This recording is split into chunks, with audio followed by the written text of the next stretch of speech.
Monsieur le directeur du cabinet de la ministre de la Culture et de la Communication, qui représente Madame la ministre de la Culture, Monsieur l'adjoint au protecteur du citoyen, Mesdames et Messieurs les ambassadeurs et représentants du corps diplomatique, Mesdames et Messieurs les représentants de la magistrature ainsi que de la police nationale haïtienne, Mesdames et Messieurs les représentants des agences et programmes des Nations Unies, Mesdames et Messieurs les représentants des différentes congrégations religieuses, Mesdames et Messieurs les membres de la société civile et des organisations de défense des droits de l'homme, Mesdames et Messieurs les étudiants et étudiantes, très chers invités. Tous les êtres humains naissent libres et égaux en dignité et en droit. Nous dit l'article 1er de la Déclaration universelle des droits de l'homme, adoptée le 10 décembre 1948. 75 ans après, cette phrase par laquelle s'ouvre la Déclaration universelle n'a point perdu de son actualité. L'esprit et la lettre de la Déclaration universelle des droits de l'homme continuent à rayonner comme un phare pour tous les États et chaque être humain.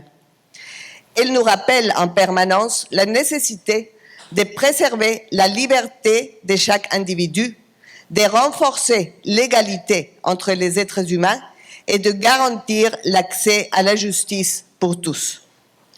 Mesdames et Messieurs, en 1948, comme l'a déjà dit notre cher Arnaud, à Paris, représenté par Émile Saint-Lô, premier ambassadeur haïtien aux Nations Unies et rapporteur de la 3e commission chargée dans la rédaction de la Déclaration universelle des droits de l'homme, Haïti a été un des 58 États membres à l'époque qui l'adoptèrent. Dans son intervention à l'Assemblée générale, Saint-Lô dit « La tâche n'a pas toujours été facile. Après l'accord des peuples, il fallut réaliser ce qui est moins commode, l'accord des gouvernements pour la réussite d'une telle entreprise. Entre les hommes venus des 4 coins de l'horizon, représentants des gouvernements et des pays, aux idéologies politiques nettement contraires, il fallait arriver à un dénominateur commun et qui mette en jeu tout le système des certitudes morales et métaphysiques auxquelles chacun adhère. C'est ce que M. Saint-Lô avait dit.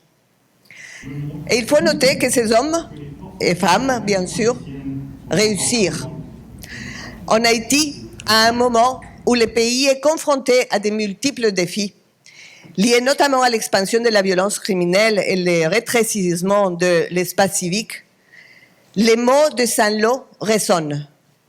Et les valeurs portées par la Déclaration universelle des droits de l'homme doivent nous montrer la voie à suivre pour parvenir à une solution apaisée et acceptée par tous et toutes. Aujourd'hui, plus que jamais, il importe de promouvoir et de respecter tous les droits humains des Haïtiennes et Haïtiens, les droits civils et politiques, les droits économiques, sociaux et culturels et les droits collectifs ou de solidarité. Les droits de l'homme sont au cœur même des Nations Unies. C'est ainsi aussi pour les Nations Unies en Haïti, bien évidemment. Ils font partie de nos valeurs fondamentales et de notre ADN. Ils sont intégrés dans les activités opérationnelles des différentes entités dans les pays, entités des Nations Unies. L'assistance que le BINU et d'autres agences des Nations Unies apportent aux autorités publiques ainsi qu'à d'autres acteurs nationaux nous permet de contribuer à rendre effectives les promesses tenues dans le cadre de la Déclaration universelle des droits de l'homme. En dépit de ces efforts, je suis bien consciente que beaucoup d'actions restent à accomplir pour permettre aux Haïtiennes et Haïtiens de jouir convenablement de leurs droits. En cette journée de commémoration, je voudrais, une fois de plus, réitérer l'engagement des Nations Unies à appuyer les autorités publiques et d'autres acteurs nationaux à œuvrer pour garantir le respect effectif des droits humains de toutes et de tous. Je voudrais également profiter pour les inviter à tirer parti de ce 75e anniversaire de la Déclaration universelle des droits de l'homme pour renforcer leur compromis de promouvoir et garantir le respect des valeurs portées par cette déclaration.